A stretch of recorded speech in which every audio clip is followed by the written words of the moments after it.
السلام ورحمة الله. الحمد لله رب العالمين، والصلاة والسلام على أشرف الأنبياء والمرسلين سيدنا ومولانا محمد وعلى آل سيدنا مولانا محمد لا شريك له وبذلك أمرت وأنا أول المسلمين. لا إله إلا الله محمد رسول الله. اللهم صل على سيدنا محمد وعلى آل سيدنا Muhammad.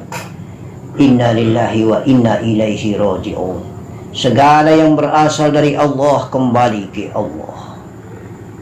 Semua kita yang hidup di atas muka bumi ini harus kembali ke Allah.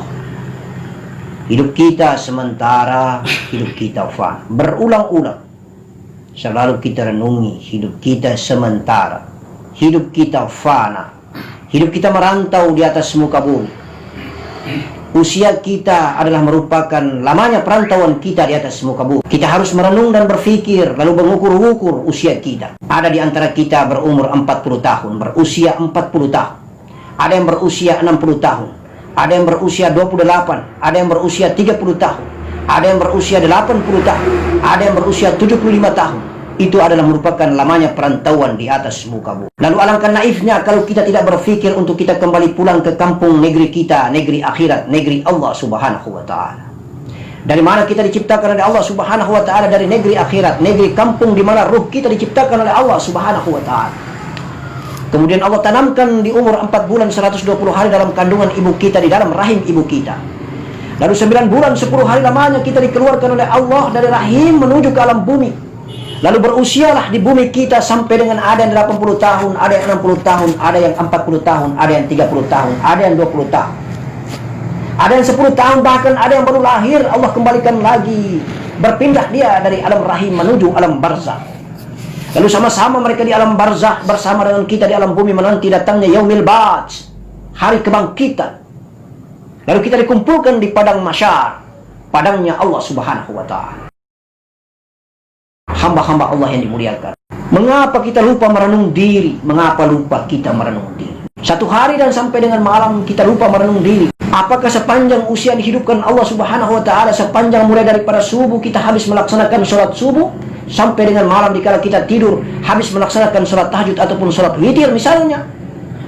Berpikirkah kita tentang kebaikan yang kita lakukan selama satu hari? Banyaknya amal baik yang kita lakukan daripada amal burukkah? Ataukah lebih banyak amal buruk daripada amal baik yang kita lakukan? Perenungan setiap malam dikala kita tidur, bahwa tidur itu adalah mati sementara, di mana rohani kita diperjalankan oleh Allah Subhanahu wa Ta'ala. Digenggam jiwa kita, digenggam rohani kita oleh Allah Subhanahu wa Ta'ala. Benarkah digenggam oleh Allah Subhanahu wa Ta'ala jiwa kita dan rohani kita dikala kita tidur? Itu butuh perenungan yang panjang. Sebuah introspeksi diri, evaluasi diri, menghitung-hitung diri, menghisabah diri dikala kita tidur.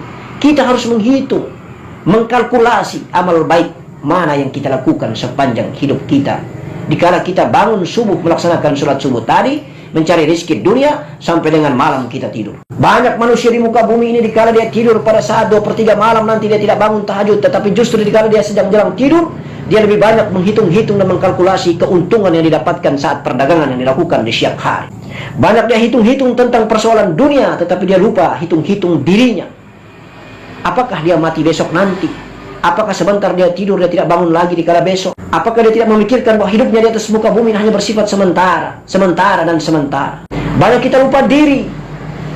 Padahal tadi siang, tadi subuh, misalnya tadi pagi sampai dengan malam kita lebih banyak bermaksiat dengan mulut, bermaksiat dengan mata, bermaksiat dengan indera pendengaran, bermaksiat dengan nafas kita yang keluar masuk nafi dan isbat ini, bermaksiat dengan kolbi, bermaksiat dengan kemaluan, bermaksiat dengan dubur istinja kita yang kotor dan jijik, bermaksiat dengan kedua tangan dan kedua kaki kita. Semua indera diciptakan Allah, kita bermaksiat sepanjang hidup kita di saat subuh sampai dengan di saat kita tidur.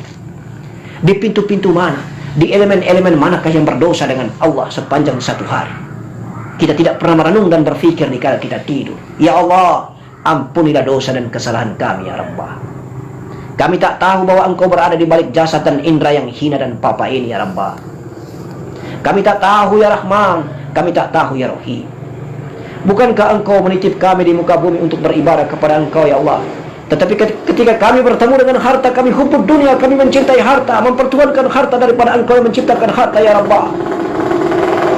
pernahkah kita berdoa melantunkan syair kita kepada Allah Subhanahu wa taala agar syair hina ini diterima dan diridhoi Allah Subhanahu wa taala? Tidak pernah meminta agar diampuni kesalahan dan dosa daripada kedua pandangan mata ini, diampuni kesalahan dan dosa daripada kedua pendengaran telinga ini, diampuni kesalahan dan dosa daripada pembicaraan mulut dan lidah perkataan ini, diampuni kesalahan dan dosa daripada nafas kita yang keluar dan masuk ini, diampuni kesalahan dan dosa daripada tangan dan kaki kita ini, diampuni dan dosa daripada kesalahan dan dosa daripada kemaluan kita, dubur kita, semua elemen ciptaan Allah Subhanahu wa taala atas diri kita, semua jantung, empedu, limpa hati dan paru-paru, darah, daging, tulang dan kulit kita, latifah-latifah kita, latifatul qalbi, latifatul nafsi, latifatul sirri, latifatul akhfa, latifatul nafsun natika, latifatul khafi, latifatul kullu jasad. Semua latifah-latifah itu pun perlu dibersihkan dan disucikan oleh Allah Subhanahu wa taala. Mengapa? Karena hanya ada 3 elemen yang sudah berulang-ulang saya katakan.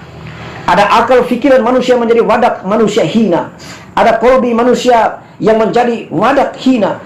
Ada nafsu yang diciptakan Allah di perut ini yang menjadi wadak hina. Kelompok yang berada di perut dan nafsu inilah terdiri dari darah, daging, tulang dan kulit inilah yang harus dicuci bersih. Sedangkan qalbi dan latifah-latifah itu pun harus dicuci bersih. Lalu akal dan fikiran ini harus lepas dari pikiran-pikiran maksiat, pikiran-pikiran maksum, agar ditanamkan nur fuadi di dalam akal fikir kita, agar ditanamkan nurul qalbi di dalam qalbi kita ataupun hati kita, agar dihiasi nurul jasadil madi, nurul jasad yang akan menjaga dan melindungi jasad ini. Cahaya jasad itu berwarna hijau, cahaya qalbi itu berwarna biru, yang biasa disebut dengan nurul iman. Orang biasa melantunkan nurul iman, masjid ini bernama nurul iman, tetapi dia belum menemukan dan mengetahui apa cahaya nurul iman itu. Cahaya iman kita, cahaya hati kita, cahaya qalbi kita berwarna biru seindah-indahnya. Lalu cahaya berwarna kuning, lalu cahaya berwarna merah, ada cahaya berwarna hitam, ada cahaya putih nurnya Muhammad sallallahu alaihi wasallam. Dikala kita kasyaf, dikala kita melantunkan zikir kepada Allah, Allah memperlihatkan nur dan cahaya-cahaya itu, lalu kita tidak mengetahuinya. Ada tulis lafaz Allah yang bercahaya hijau, ada lambang cahaya hijau yang manfaat dan khasiatnya kita tidak mengetahuinya. Mengapa? Karena hanya Allah menitipkan nurul ilmu di dalam nurnya Muhammad, baru kita akan mengetahui tentang cahaya-cahaya itu dan khasiat-khasiatnya, manfaat dan peranannya di atas muka bumi. Cahaya jasad akan menjaga dan melindungi jasad kita. Oleh karena itu di zaman peperangan, para wali-wali Allah, kekasih-kekasih Allah, hamba Allah yang dimuliakan Allah itu akan berperang melawan orang-orang kafir dengan menggunakan cahaya Allah Subhanahu wa taala. Cahaya jasad ini akan membuat manusia kafir akan terpental ketika menyerang musuhnya kekasih Allah itu. Itulah peranan daripada cahaya jasadil madi, cahaya hijau yang indah cemerlang yang akan membungkus jasad ini. Dikala cahaya itu berjalan, maka hamba Allah, jangankan jin ataupun iblis, malaikat pun sujud kepadanya. Lalu hamba Allah itu berkata, mengapa engkau sujud kepadaku? Aku tidak melihat engkau, tetapi aku melihat Zat yang menciptakan aku. Karena itu adalah nurnya Allah Subhanahu wa ta'ala. Begitupun cahaya yang berwarna biru yang bernama nurul iman, cahaya qalbi kita. Begitupun cahaya yang berwarna kuning yang menghiasi kun fayakun, fa idza arada syai'an ay yakuna lahu kun fayakun. Barang siapa, kata Allah, aku ciptakan di muka bumi ini dengan menyebut fa idza arada syai'an ay yakuna lahu kun fayakun, jadi maka jadilah. Cahaya kun fayakun itu berwarna kuning keemasan. Lalu cahaya putih nurnya Muhammad sallallahu alaihi wasallam. Di dalam cahaya putih itu terkandung segala nur. Allahu nurun ala nuri. Di dalamnya ada nurul ilmu, di dalamnya ada nur dan segala nur yang ada tercipta di dalamnya. Kadang kita berzikir, kita menatap, lalu kita melihat ada cahaya hitam yang melingkar dengan indahnya. Di dalam cahaya hitam itu ada cahaya berwarna putih. Kadang-kadang kita menemukan cahaya berwarna biru, kadang-kadang kita menemukan cahaya berwarna merah, kadang-kadang kita menemukan cahaya berwarna hijau. Cahaya-cahaya itulah cahaya Allah Subhanahu wa ta'ala. Apabila jasad kita bersih dan suci di mata Allah, maka Allah mempertontonkan cahayanya dengan cahaya yang berwarna hijau. Apabila qalbi kita bersih di hadapan Allah, cahaya itu Allah mempertontonkan dengan cahaya yang berwarna biru. Apabila nafas kita bersih dan suci di hadapan Allah, Allah akan mempertontonkan dengan cahaya yang berwarna kuning, lalu ditiliti dengan cahaya yang berwarna putih, lalu dihiasi dengan rahasianya Allah berwarna hitam. Lalu ada kemerah-merahan, insya Allah Allah membuat dirinya hampa tiada tetapi ada. Lalu hilanglah cahaya itu, mati, mutu, qabla anta mutu jasad manusia itu. Spiritual dan rohaninya diperjalankan oleh Allah, dimirajkan oleh Allah Subhanahu wa ta'ala menuju kehadiratnya. Lalu tiada tetapi Allah yang ada. Di alam wahdaniyatu wahda, Allahu ahad ya Allahu ahad, Allah hanya satu, tiada mampu menyerupainya. Laisa kamislihi syai'un. Oleh karena itu, alangkah bangga dan indahnya apabila kita selalu merenung diri bahwa kita akan dari Allah kembali ke Allah. Kita akan mati dan mati. Tidak hidup, mati. Allah itu yang hidup. Allah yang maha hidup. Keindahan-keindahan gaib kita berpesiar dari alam yang satu ke alam yang lain. Alam jin, alam barzah, al-malakuti nur, al-malakuti ruh. Di negerinya para wali, alam al-kausyar asyari misalnya, ataupun negerinya para nabi. Insya Allah, alam ciptaan Allah itu hanya pemandangan-pemandangan gaibiah, khasiat gaibiah yang diberikan kebesaran oleh Allah Subhanahu wa taala atas hambanya, kekasihnya yang sangat dekat kepadanya. Dikala dia dekat mencintai Allah, entah melalui zikirnya, entah melalui sholatnya, entah melalui puasanya, ataupun beribadah membacakan Al-Furqanul Aziz dengan indah dan lantunan syair yang indah. Insya Allah syair sufi dan syair tasawuf adalah syair yang mengandung hakikat cinta kepada Allah yang luar biasa. Keindahan-keindahan itulah dipertontonkan oleh Allah agar diberitahukan kepada hambanya bahwa sesungguhnya Allah maha besar, Allah maha kuasa, Allah yang menciptakan segala keindahan dan kenikmatan itu. Bahkan dia pesiar ke alam arasnya Allah, dia akan bertemu dengan penjaga pintu aras. Dia akan bertemu dengan bidadari-bidadari cantik Nur Quranil Arash. Dia akan bertemu dengan bidadari-bidadari cantik Maradiyah. Dia akan bertemu dengan bidadari-bidadari cantik yang luar biasa indahnya dan cantik serta anggungnya. Tetapi itu semua tidak membuat dia takluk di hadapan, karena sesungguhnya itu hanyalah ciptaan Allah Subhanahu wa taala. Yang dia cari adalah Allah yang menciptakan segala hambanya. Kita tidak pernah menyadari kalau kekuasaan dan kebesaran Allah yang membuat langit ini tidak akan runtuh sepanjang hayat. Nur apakah yang menopang langit yang begitu indah ini? Secara nalar dan rasionalisasi tidak akan mungkin kita mengkaji, menganalisa bahwa sesungguhnya ada yang menopangnya, karena kita tidak melihat dengan mata basyariah kita. Tetapi Allah mempertontonkan kebesarannya bagi hamba Allah yang kasyaf mukasyafah. Dia akan melihat ada nur alif yang tegak yang menopang sepanjang hidup dan hayat yang dikandung badan kita menontonnya. Nur alif Allah, nur alif Ahmad, nur alif Adam. Ada 3 cahaya itulah yang menopang hingga datangnya kiamat, trompet sangkakala dari malaikat Israfil alaihissalam. Allah mengembalikan nur itu, lalu langit ini runtuh entah berantakan kemana-mana. Hancur leburlah bumi ciptaan Allah ini, hancur leburlah langit ciptaan Allah.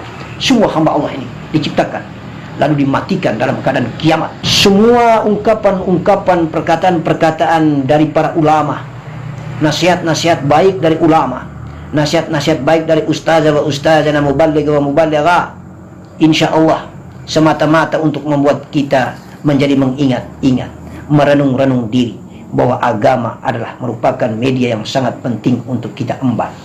Akidah di dalam agama itu kita pegang baik-baik agar kita amalkan segala perintah Allah dan menjauhi segala larangannya dalam keadaan rukun Islam, mengamalkan syariat Nabi, sunnah dan kebiasaan Nabi, agar kita bermakrifat kepada Allah dalam mengendarai kolbi kita, dalam mengendarai nafas kita. Hanya 2 elemen jasad yang bernama nafsu dan elemen kepala yang bernama akal dan pikiran inilah yang harus kita jaga, kita rawat, kita awet dia baik-baik.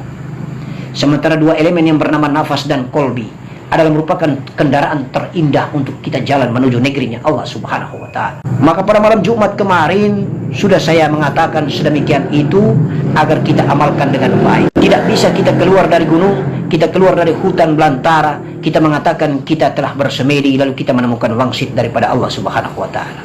Kita punya agama, tuntunan kita adalah Robita Mursyid, Nabi kita baginda Rasulullah sallallahu alaihi wasallam wa ali. Ajaran dialah yang kita ikuti.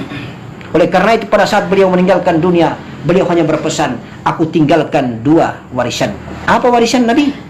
Itulah kitabillah, Al-Quranul Karim dan sunnah Nabi, kebiasaan-kebiasaan Nabi baginda Rasulullah sallallahu alaihi wasallam. Allahumma salli ala Sayyidina Muhammad wa ala ali Sayyidina Muhammad. Allah saja perintahkan kepada kita untuk bersalawat atasnya karena Allah dan para malaikat bersalawat atasnya. Inna Allaha wa malaikatahu yusalluna 'alan nabi ya ayyuhalladzina amanu sallu alaihi wasallimu taslima. Aku dan para malaikat mengaturkan salawat atasnya, wahai orang-orang beriman, salawatlah kalian atas Nabi. Maka itu perintah Allah melalui firman-Nya. Barang siapa ketika mendengar nama Nabi diucap kemudian tidak mengaturkan salawat, maka dia sesungguhnya termasuk umat Nabi yang paling kikir, kata Rasulullah sallallahu alaihi wasallam. Allahu Akbar, la ilaha illallah, wa la hawla wa la quwwata illa billahil aliyil azim. Ketika 2/3 malam kita bangun melaksanakan sholat tahajud, titisan air mata tidak pernah lepas karena cinta kepada Allah Subhanahu wa Ta'ala. Di saat sunyi dan senyap itulah kita dekat dan Allah lebih dekat lagi. Lalu kita akan jauh, tidak berjarak tetapi dekat menjadi tiada. Hanya Allah yang ada. 2/3 malam, dalam keadaan semua makhluk ciptaan Allah pun sujud kepada Allah, maka kita datang, ungkapkanlah segala isi hati. Allah akan lebih dekat mendatangi kita. Ungkapkanlah. Itulah muraqabah. Itulah pendekatan yang sejati. Itulah keindahan agama Islam yang mengajarkan bagaimana caranya kita bertemu Allah, bagaimana caranya kita bercakap-cakap dengan Allah, bagaimana caranya kita berbincang dan mencintai Allah, mengasihi Allah dan menyayangi Allah. Di 2/3 malam banyak hamba Allah yang melaksanakan merajalela dengan kemaksiatannya, tetapi kita kembali mengingat bahwa sesungguhnya Allah menciptakan kita untuk kita beribadah kepadanya. Di 2/3 malam itulah kita mendapatkan segala khasanah rahasia Allah Subhanahu wa Ta'ala. Allahu Akbar, Allahu Akbar, Allahu Akbar. La ilaha illallah, wallahu akbar, walillahil hamd. Kita harus banyak berterima kasih dengan Allah karena kita sudah diberi nikmat nafas. Maka kita, kalaupun ada sedikit saja ganjalan nafas di dalam diri kita memiliki penyakit medis, lalu kita akan mati. Kita harus merasa mensyukuri kepada Allah Subhanahu wa Ta'ala yang telah banyak memberikan kenikmatan kepada kita. Darah kita normal, jantung kita normal, empedu kita normal, limpah kita normal, hati kita normal. Banyak hamba Allah yang memiliki penyakit-penyakit medis yang tidak pernah menyadari dirinya kalau dia ditegur oleh Allah. Itu semua adalah pembersihan dan pencucian. Kotoran-kotoran yang ada pada dirinya itulah dibersihkan dan disucikan Allah sebenarnya. Maka ada yang punya penyakit hati, penyakit lever, ada yang punya penyakit jantung, ada yang mempunyai penyakit, banyak macam penyakit raga yang hina dina ini. Semuanya itu adalah merupakan teguran Allah. Allah sayang dengan hambanya, sehingga Allah membersihkan dengan cara melalui kita sakit, kita memiliki penyakit. Tetapi maknanya yang kita ambil, i'tibar yang perlu kita petik adalah sungguhnya teguran Allah, sayang Allah, kasih Allah terhadap kita. Mudah-mudahan penyakit-penyakit itu dibersihkan dan disucikan oleh Allah kepada kita, kiranya kita kembali dalam keadaan jasad yang dimuliakan Allah Subhanahu wa Ta'ala. Ruhani dan jiwa kita pun mulia, jasad kita pun mulia, agar kita mati tidak dimakan tanah.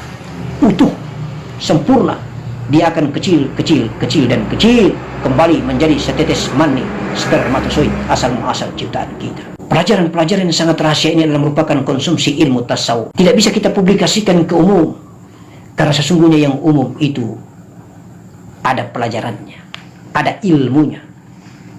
Dasar yang harus kita pelajari adalah ilmu fikih. Bagaimana tata cara kita berjalan dan berakhlak di atas muka bumi, dan bagaimana tata cara dan kita berakhlak dengan Allah Subhanahu wa Ta'ala. Setelah dasar itu kita lalui, maka mari kita mengkaji lebih dalam.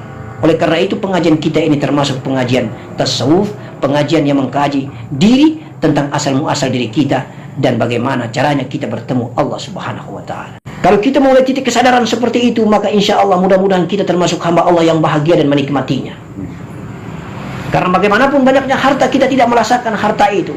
Bagaimana banyaknya ada tingginya pangkat dan jabatan, kita tidak merasakan tinggi dan pangkatnya jabatan itu. Karena Allah Al-Malikul Haqqul Mubin, Allah Maharaja, Allah yang punya harta, Allah yang punya segalanya. Semuanya hamba ciptaan yang tidak kekal dan abadi di atas muka bumi akan kita tinggalkan di muka bumi. Yang kita bawa adalah diri kita dan amal perbuatan jasad kita. Tugas kita di muka bumi adalah bertemu dengan Allah dalam keadaan kita awali dengan membersihkan diri, membersihkan nafsu di perut kita, membersihkan kolbi dan hati kita, membersihkan nafas agar nyawa kita melepas pergikan ragah ini dalam keadaan mulia di mata Allah Subhanahu wa Ta'ala. Allahu nurun ala nurin. Allah itu cahaya di atas cahaya. Tetapi Allah bukan cahaya, karena Allah berada di balik cahaya. Cahaya adalah ciptaannya. Hati-hati kita menerjemahkannya, karena Allah adalah laisa kamitslihi syai'un. Dia tiada tetapi ada. Tetapi dia berada di mana-mana, dia berada di balik daripada wadah ciptaan. Oleh karena itu maka yang mati akan hidup kalau maha hidup itu bertengger kepada yang mati. Allahumma salli ala Sayyidina Muhammad wa ala ali Sayyidina Muhammad. Tidak lupa-lupa dan tidak putus-putus kita berselawat atas baginda Nabi Muhammad sallallahu alaihi wasallam. Karena jasad yang mulia itulah asal muasal daripada nur ciptaan kita. Karena jasad yang mulia itulah diberi gelar kemuliaan oleh Allah Subhanahu wa Ta'ala Az-Zahir wal Batin. Dia adalah awal dari dalam bentuk nur, dan dia batin akhir dalam bentuk jasad terciptanya sebagai seorang nabi. Maka kalau ada orang bersemedi dan bermeditasi, tidak bertengger dan berpondasi kepada ajaran jasadnya baginda Nabi Muhammad SAW yang bernama agama Islam, kitab sucinya bernama Al-Quran, maka bagaimana tingginya dia bermeditasi ataupun bersemedi, dia tidak akan ketemu bernama nurnya Muhammad, dia tidak akan Islam. Jiwanya tidak pernah beragama Islam. Kalau dia bersemedi, bermeditasi, tidak berpondasikan dengan asyhadu alla ilaha illallah wa asyhadu anna muhammadar rasulullah, dia tidak pernah mengakui dan bersaksi bahwa Allah itu adalah Tuhan yang diciptakan hanya satu dan ahad, lalu Muhammad itu adalah utusannya, maka bagaimana tinggi tingkatan semedinya, dia tidak akan beragama Islam. Dia tidak pernah menjadikan jiwanya beragama Islam, karena ruhaninya persiar, tidak pernah bertemu dengan nurnya Muhammad sallallahu alaihi wasallam. Mengapa? Karena nur yang dia ketemu, syaratnya dia harus menjalankan syariat jasad daripada nur itu sendiri. Siapa jasad daripada nur itu? Itulah baginda Nabi yang kita cintai, Nabi Muhammad sallallahu alaihi wasallam. Itulah tahapannya as-syariat, at-tariqah, al-haqiqat wal ma'rifat. Itu yang pantasnya kita berdoa dan berniat, ilaihi anta maqsud wa ridaka matlub, a'tini mahabbah wa ma'rifataka ya jalali wal ikram. Kepada engkau ya Allah aku maksud, ridhomu aku cari ya Rabbah, di bawah payung cintamu aku mendapatkan ma'rifat. Ridho, kehendak, izin Allah. Kita mencari ridhonya, kita mencari kehendaknya, kita mencari izinnya, kita mencari restunya. Kalau kita sudah mendapatkan restunya, berarti kita bernaung di bawah payung cintanya. Kalau kita sudah bernaung di bawah payung cintanya, maka kita seperti dipeluk oleh Allah Subhanahu wa Ta'ala dalam naungan cintanya. Marifatlah kita. Itulah intinya kita mendapatkan ba, sin, mim, Allah, Ar-Rahman, Ar-Rahim. Bismillahirrahmanirrahim. Barang siapa yang ingin mencari tahu tentang 6.666 ayat, 30 juz Al-Quran, maka dia akan bertemu dengan rahasianya Al-Fatihah, 7 ayat Al-Fatihah. Al-Fatihah itu umul kitab. Barang siapa yang telah bertemu dengan rahasia 7 ayat Al-Fatihah, Al-Fatihah itu umul kitab, dia akan bertemu dengan rahasianya Bismillahirrahmanirrahim. Ba, sin, mim, Allah, Rahmanur Rahim. Seperti kita mentauhidkan Allah, la ilaha illa Allah. Mana yang harus dinafikan, mana yang harus diisbatkan, mana yang lepas keluar, mana yang harus lepas ke dalam. Numpuk-numpuk banyak amalan kita di muka bumi secara syariat dan jasad ini. Tetapi ingat, pada saat kita mati dan melepaskan sakaratul maut, itu memiliki ilmu yang khusus. Karena tanda-tanda kematian itu akan diberitakan oleh Allah Subhanahu wa Ta'ala melalui hambanya yang sangat dekat dengan Allah Subhanahu wa Ta'ala. Dan itu memiliki ilmu sendiri. Tidak bisa kita abaikan bagaimana kita harus mati. Tidak bisa kita menjadikan patokan tumpukan amal baik kita yang begitu banyak, bahwa kita mati dalam keadaan husnul khatimah dan sakaratul maut kita dalam keadaan lembut dan nikmat serta indah. Karena Nabi kita baginda Rasulullah sallallahu alaihi wasallam dalam riwayat para ulama dan para sahabatnya, beliau pun mengalami rasa sakitnya ketika dia meninggalkan dunia. Lalu kalimat terakhirnya dia mengatakan ar-rafiqul a'la, ar-rafiqul a'la, ar-rafiqul a'la. Allah maha tinggi dan maha tinggi. La haula wala quwwata illa billahil aliyil azim. Mudah-mudahan kita tergolong manusia yang mati dalam keadaan mautul basyir, yang bertolak daripada kedua tulang sulbi kita menuju akal fikiran kita, yang bertolak daripada kolbi kita menuju akal fikiran kita. Lalu kita tinggalkan setetes kenikmatan air mani. Karena kita diciptakan oleh kedua orang tua kita, oleh Allah Subhanahu wa Ta'ala melalui kedua orang tua kita dari setetes mani, maka kita kembali pun dalam keadaan air ataupun telaga rahmat, nikmat mani. La ilaha illallah Muhammadur Rasulullah. Amalia-amalia ilmu tasawuf inilah yang harus kita cari, yang harus kita amalkan demi semata-mata dalam keadaan kita cinta kepada Allah Subhanahu wa Ta'ala. Karena sudah lama ruhani kita bertengger di dalam jasad yang hina ini. Sudah berapa banyak jasad hina ini melakukan perbuatan dosa dan kekeliruan, hanya mempertuhankan nafsunya daripada Allah Subhanahu wa Ta'ala yang menciptakan nafsu.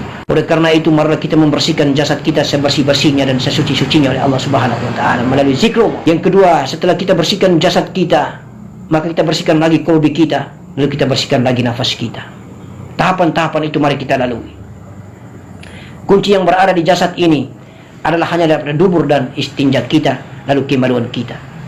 Kunci daripada jasad ini yang membuat nafsu adalah darah, daging, tulang, dan kulit kita yang harus kita bersihkan dan sucikan. Kalau dua kelompok komunitas ini kita bersihkan dan sucikan dengan baik, maka mudah-mudahan kita mendapatkan cahaya jasad itu. Lalu kita naikkan lagi makom kita untuk membersihkan kolbi kita. Jagalah sahwa sangka, jagalah ujub dan sombong takabur kita. Matikanlah semua rasa-rasa penyakit hati yang ada di dalam diri ini dengan zikrullah, ala bizikrillah tatma'innul qulub. Lalu kita bersihkan gaibnya kolbi ini dengan latifah-latifah kita.